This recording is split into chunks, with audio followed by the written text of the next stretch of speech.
Feel like you're playing as an offense going into the Pac-12 play. The second part of that is the Ducks struggled the last couple weeks in the second half.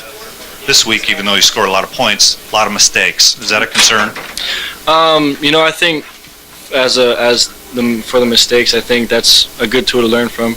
Like for instance, that interception, that's something that I should have, I should have took care of the ball a little better. But I feel like as an offense, we're doing well. You just put up 42 points in little over 2 quarters. I think is something to be happy about. But we're not satisfied, and we're ready for next week. We're just going to continue to take it day by day. With the turnovers and the penalties, is it a bit more concerning that those are happening in the third game and not the first game? I think that maybe they should have been a little bit cleaned up by now. Like I said, it's good that kind of stuff happens. I think that's still stuff we can correct. And I think even though it's in the third game, there's a lot of young guys in this offense, and I still believe that to undergo some of these right now is good for us, and it's a good learning thing. Hey Marcus, now 3 games in, how comfortable are you out there now? I feel very comfortable. From the first game to now, I think my confidence has grown with every game. I think just to go out there and get hit or to throw the ball a little bit more, I think has been good for me, and I'm looking forward to the next one. Marcus, without Carson, could you tell a difference along the offensive line? Not at all.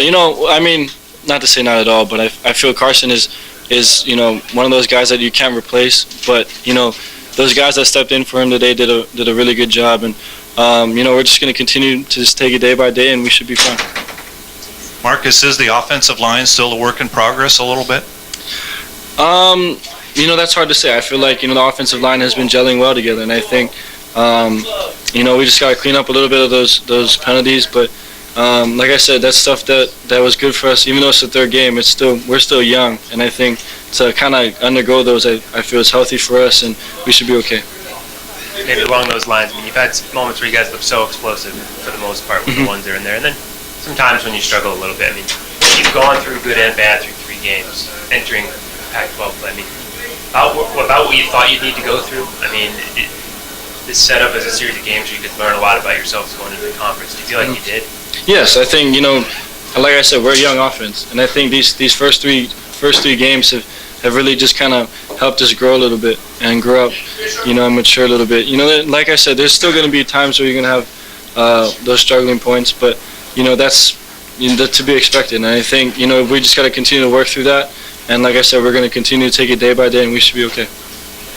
Marcus, those false start penalties pretty uncharacteristic of your offense. Mm-hmm. What causes that? Is it the new offensive lineman? Is it something maybe that you're doing? I'm not sure where that is caused from.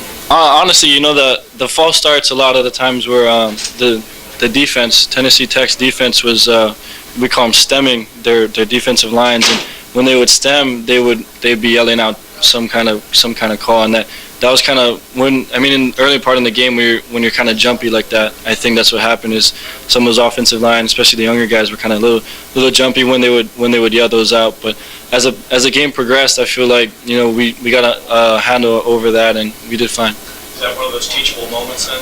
Yeah. You're gonna have the defense. They'll be barking out stuff just to try and get you to jump off sides, and I think just to go through that is a very good teachable moment for us. Not to look too far ahead to next week, but how much harder do you think this Arizona game will be compared to your first 3?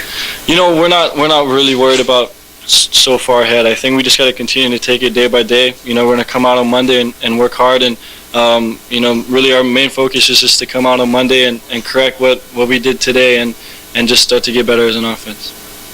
When you guys had the turnover to start out kind of early on, was it good to just kind of get punched in the face, down 7-0, and get that experience? Yeah, to start a game when you're not up is I think very crucial for us as an offense, and I think to take that the next time we got the ball and to go down and score to make it a tie game was very big for us, and it's a good confidence booster. DeAnthony's always good for a 40 or 50-yard run off the line of scrimmage. Kenyon didn't get a whole lot of work today. More Byron Marshall in the second half, who looked good. Mm-hmm. What do you think of the statuses of the running game, which has been paramount in this program for several years now? How are you guys running the ball? I mean, shoot. You watch D'Anthony run the ball. I feel we were doing a really good job. And even Kenyon, I mean, he gets those hard yards. And that's what you need is on first down. Even though he doesn't have those flashy 60, 70-yard touchdown runs, to get those first 5 yards or to win first down, to get us in a good second down situation is what Kenyon's been doing, and that's been really good for us, and he's made this offense very efficient. So we're very blessed to have such a good backfield this year, and we're looking for bigger things out of them too.